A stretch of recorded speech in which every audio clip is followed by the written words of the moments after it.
Welcome back to my channel. जो chapter आज हम लेने जा रहे हैं वो है एक पोएट्री, एक पोएम। उसका नाम है a photograph written by Shirley Toulson. ये लिया गया है CBSE English core course standard 11th के टेक्स्ट बुक हॉर्नबिल से, और ये है इस बुक की फर्स्ट पोएट्री। यहाँ इस वीडियो में हम प्रोवाइड करेंगे full coverage of important concepts, complete line by line discussion, poetic devices और वर्ड मीनिंग्स जो आपकी पोइट्री में है। तो चलिए शुरू करते हैं। पहले जान लें कि हमारी पोएट कौन है। तो पोएट है हमारी शर्ली टोल्सॉन। उनकी मृत्यु हुई थी when she was aged 94 years. Shirley Toulson, she was a poet, a teacher, educational journalist and editor. So she was a versatile person. अगर आप अपनी एनसीईआरटी टेक्स्ट बुक खोलेंगे तो ये कविता आपको कुछ इस तरीके से दिखेगी। ये 3 स्टैंजाज में डिवाइडेड है और हम हर स्टैंजा के बारे में अब डिस्कशन करेंगे। डिस्कशन से पहले हम एक बात जो ध्यान देंगे वो है इसकी राइम स्कीम के बारे में। तो यहाँ हम देखेंगे कि कोई भी पर्टिकुलर राइम स्कीम फॉलो नहीं की गई है। तो हम कह सकते हैं कि ये पोएम जो है फ्री वर्स में है। No particular rhyme scheme has been followed here. अब इस पोएम को पढ़ने से पहले कुछ सवाल आपके मन में जरूर आएंगे, जैसे कि जब आप इसका टाइटल पढ़ेंगे तो the title is a photograph. तो ये किसकी फोटोग्राफ है जिसके बारे में इस कविता, इस पोएम में बात हो रही है? कौन हमें बताने जा रहा है कि क्या है इस फोटोग्राफ में? Who is the speaker? किसकी आवाज हम सुनेंगे इस पोएम के थ्रू? और ये फोटोग्राफ जिसके बारे में हम बात करने जा रहे हैं इस पोएम में, why is it so important? क्यों इसके ऊपर एक पूरी कविता लिख दी गई है? तो हम इन सभी क्वेश्चंस को आंसर करेंगे आगे। उससे पहले हम बात करेंगे थीम ऑफ द पोएम, कि इस कविता की थीम क्या है। यहाँ पे जो हमारा थीम है वो है लॉस। जो हमारी पोएट है शर्ली टोल्सॉन, उनकी माँ यानी कि हर मदर हैज डाइड, और इसी के बारे में ये कविता है। लॉस यानी कि उनकी माँ की डेथ, मेमोरी उनकी माँ की यादें, एंड ट्रांजिएंस ऑफ लाइफ। ट्रांजिएंस मीन्स बहुत तेजी से जो हमारी जिंदगी में बदलाव होता है। एक इंसान जन्म लेता है और बहुत ही चंद समय में वो बूढ़ा होता है और उसकी जिंदगी का अंत हो जाता है। तो इन्हीं सब चीजों के बारे में ये कविता बहुत ही फिलोसॉफिकल फॉर्म में बात करती है। It explores how people may die in a strange way. कभी कभी हम एक्सपेक्ट नहीं करते हैं कि हमारे जो आसपास के लोग हैं वो हमें इतनी जल्दी छोड़ के चले जाएंगे, पर जो उनकी मेमोरीज फोटोग्राफ्स में स्टोर्ड रहती हैं वो हमारे पास हमेशा के लिए रह जाती हैं, और फिर वो यादें हमें उस इंसान के करीब भी ले जाती हैं, और कभी कभी वही यादें हमारे लिए दुख का कारण भी बनती हैं, क्योंकि हमें एहसास होता है कि अब वो इंसान या वो व्यक्ति हमारे पास नहीं है।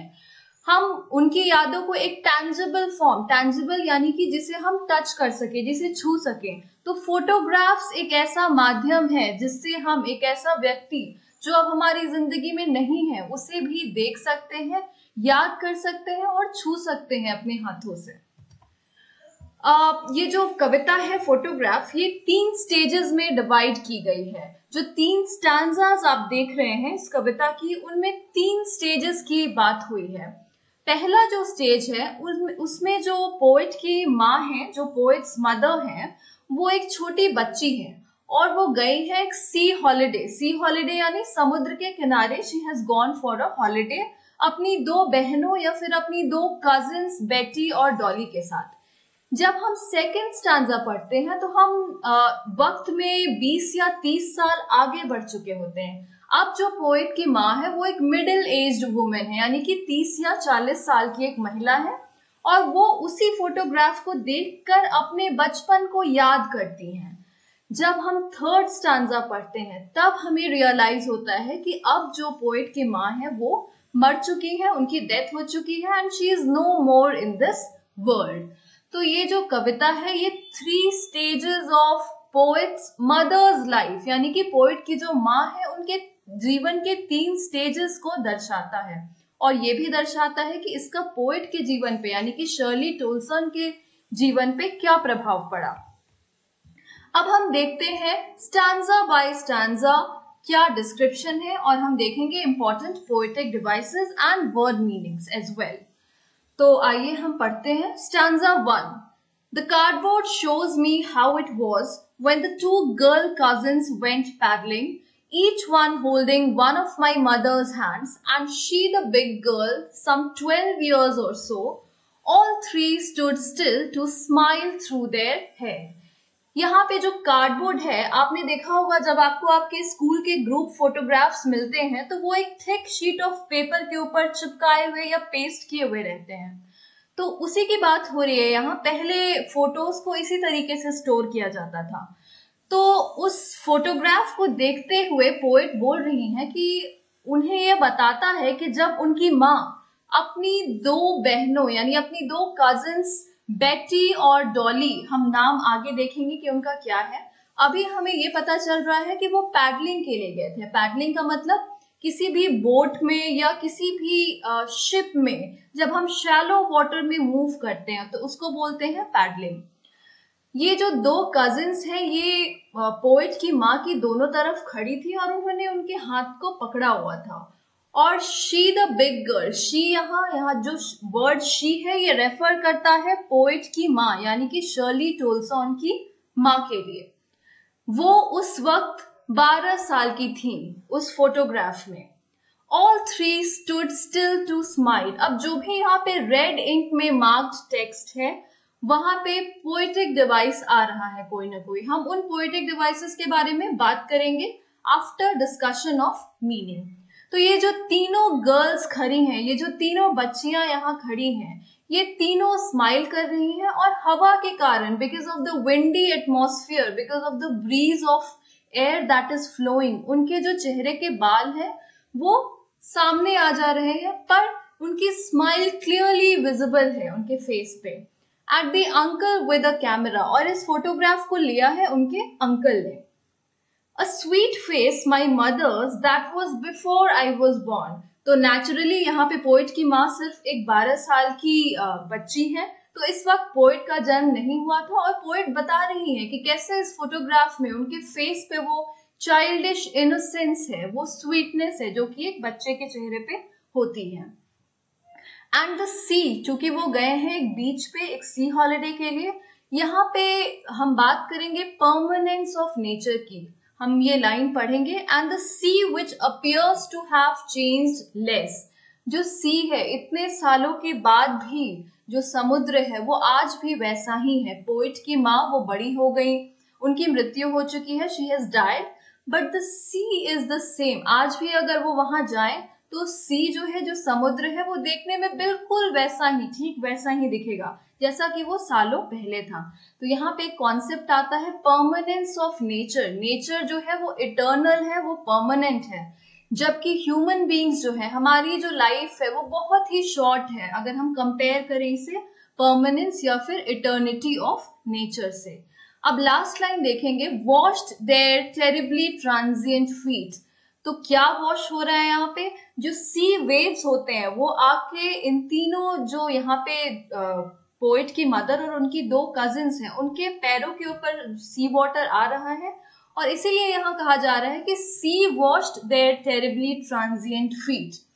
ट्रांजिएंट का मतलब होता है जो बहुत जल्दी बदल जाए। यहाँ पे जो ये बदलाव है ये टेरिबल है पोएट के लिए, क्योंकि यहाँ जो जिस बदलाव की बात हम कर रहे हैं वो बदलाव है द प्रोसेस ऑफ एजिंग, बूढ़े होने का प्रोसेस। और इसी प्रोसेस की वजह से पोएट ने अपनी माँ को खो दिया।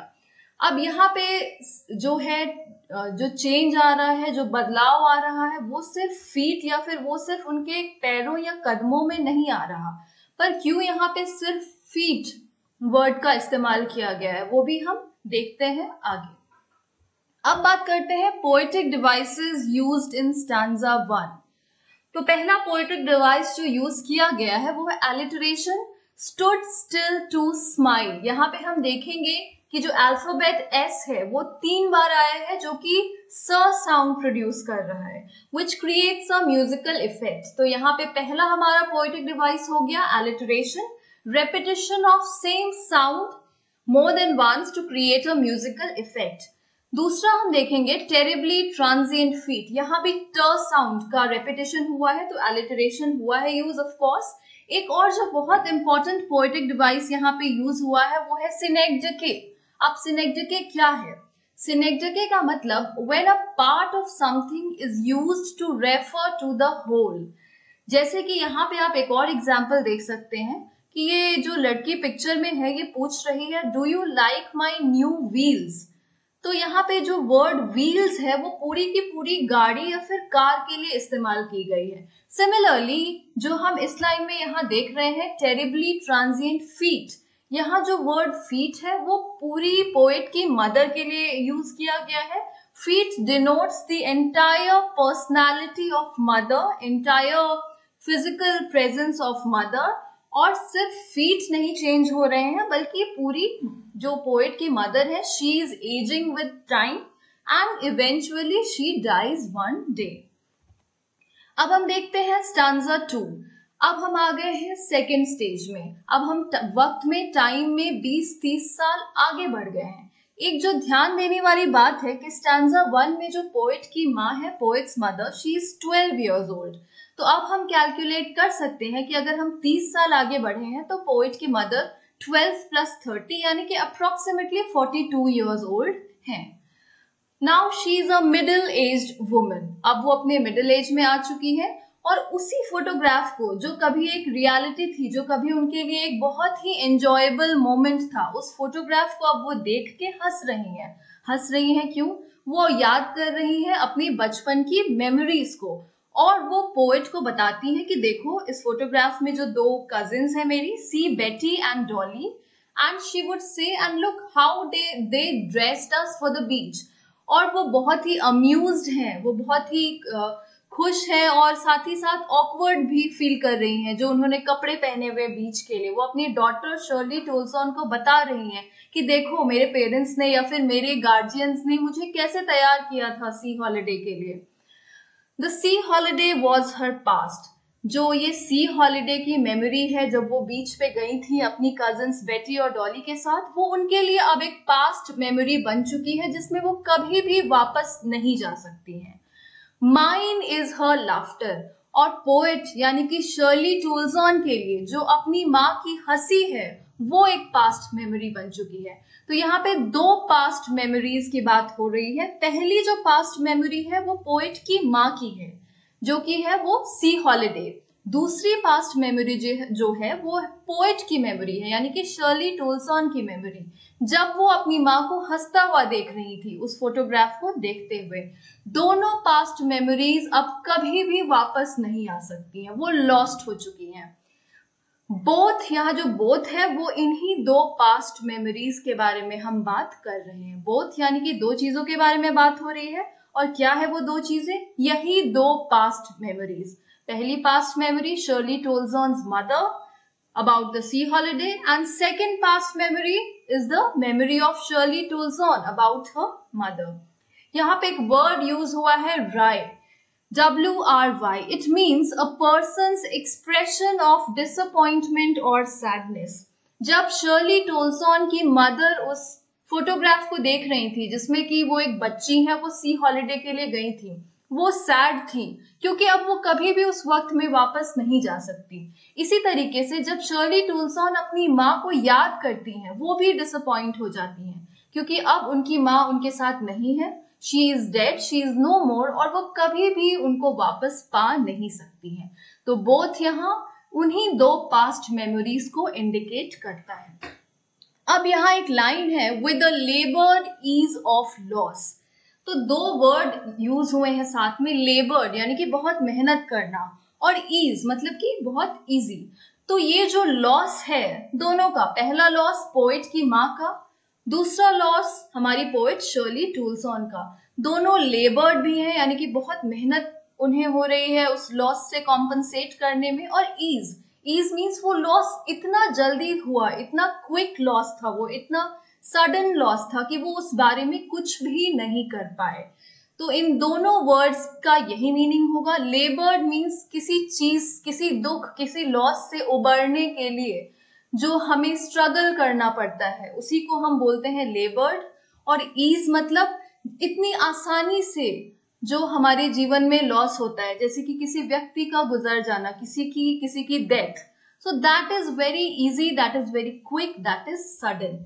अब इन दोनों वर्ड्स जो कि बिल्कुल ऑपोजिट हैं एक दूसरे के, इनका साथ में क्यों यूज हुआ है, तो अब हम ये भी देखें। Poetic devices used in stanza 2, तो जो पोएटिक डिवाइस यहाँ पे यूज हुए हैं वो है लेबर्ड ease.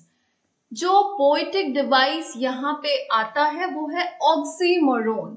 Oxymoron is a figure of speech in which apparently contradictory terms, contradictory means जो एक दूसरे के बिल्कुल ही ऑपोजिट हो बट साथ में आए पोएट्री में, जैसे कि आपने यहाँ देखा लेबर्ड ईज। इस तरीके के जो शब्द होते हैं जो एक दूसरे से बिल्कुल ही उलट हो, एक बिल्कुल ऑपोजिट हो, पर साथ में इस्तेमाल किए जाए, तब जो पोएटिक डिवाइस इस्तेमाल किया जाता है या जो पोएटिक डिवाइस वहां यूज होता है उसको हम बोलते हैं ऑक्सीमोरोन। आप दूसरे एग्जाम्पल्स यहाँ देख सकते हैं। ओपन सीक्रेट, जो ओपन भी है पर सीक्रेट भी है। बिटर स्वीट, ऑफुली गुड, तो ये दोनों शब्द जो हैं एक दूसरे के बिल्कुल विपरीत ऑपोजिट है पर साथ में यूज किए गए हैं। तो यहाँ पे यूज हुआ है, इस्तेमाल हुआ है पोएटिक डिवाइस ऑक्सीमोरोन का। अब हम आते हैं लास्ट स्टैंजा जो कि इंडिकेटिव है last stage of poet's mother's life, जहां पे उनकी डेथ हो चुकी है। Now she has been dead nearly as many years as that girl lived. यहाँ जो जिस गर्ल की बात हो रही है वो गर्ल है उस फोटोग्राफ में, और हम याद करेंगे कि फोटोग्राफ में जो गर्ल है उसकी उम्र, उसकी एज है 12 इयर्स। तो अब जो पोएट की मदर है, she has been dead nearly as many years as that girl lived, उनको उनकी डेथ को 12 साल हो चुके हैं। It's been 12 years that she has died. And of this circumstance, circumstance means यहाँ पे circumstance रेफर करता है death of poets mother. Poet की मदर को मरे हुए, उनकी डेथ हुए 12 वर्ष, 12 साल बीत चुके हैं, और 12 साल के बाद भी there is nothing to say at all, उनके पास कहने को कुछ भी नहीं है। अपनी माँ की मृत्यु, अपनी माँ के डेथ से वो इतनी ज्यादा ग्लूमी, डिप्रेस्ड या फिर सैड हो गई हैं कि उनके पास कोई शब्द नहीं है इस लॉस को बताने के लिए, इस लॉस को कॉम्पनसेट करने के लिए। It's silence, silences. तो यहाँ पे आप देखेंगे कि सेम जो वर्ड है साइलेंस, इसका यूज हुआ है दो तरीके से। पहला जो साइलेंस है वो रेफर करता है द साइलेंस ऑफ डेथ। जब एक पर्सन की डेथ हो जाती है, जब एक पर्सन की मौत हो जाती है, वो पर्सन हमेशा के लिए साइलेंस हो जाता है। हम उस पर्सन से कभी भी ना बात कर सकते हैं, ना कभी मिल सकते हैं, वो हमारे जीवन से हमेशा के लिए चला जाता है। तो यहाँ पे जो पोएट की मदर की डेथ है, उस साइलेंस ने पोएट की लाइफ पे भी एक बहुत ही नेगेटिव इफेक्ट डाला है, और उनकी जिंदगी भी कंप्लीटली साइलेंस हो चुकी है। जो लॉस है उनकी मदर का, पहला silence, it has led to complete silence in her own life. उनकी अपनी जिंदगी भी खालीपन और साइलेंस और दुख से भर गई है।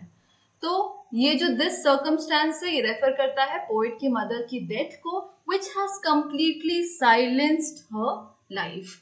अब बात करते हैं पोएटिक डिवाइस जो यूज हुई है स्टैंजा 3 में।